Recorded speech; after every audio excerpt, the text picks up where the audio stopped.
But I think you're touching on some amazing points that I really would like us to dig deeper into, if at all possible. And so when you say medicine has changed so much, you've witnessed the change yourself? Well, over 30 years, yes. So how was it when you first started your career versus now? So when I first started my career, doctors had autonomy. You made a decision, and there was respect. We weren't expected to please people. We were expected to help people. Sometimes you have to give somebody advice that they don't want to hear.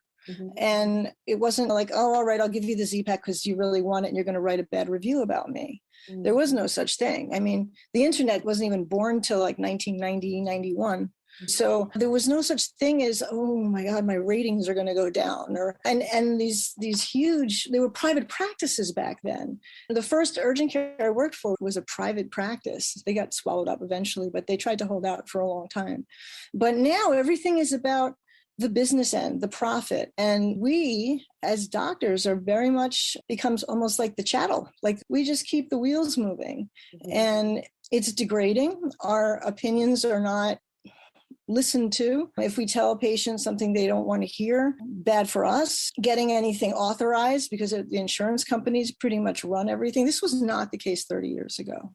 So, I talk to people, it's because I'm also a coach, and there's this sense of some moral failing if we decide after however many years, I don't want to do this. But it's not, the system has failed us. That's how I see it. We didn't fail the system. The system put profit over patients. And that's just not what I signed up for. And what did you sign up for?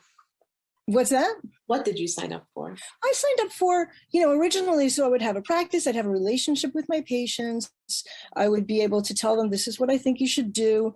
I would be able to say, no, I'm not going to give you whatever it is that you want if it's not appropriate. You could tell people, give them your best judgment and sincerely try to help people.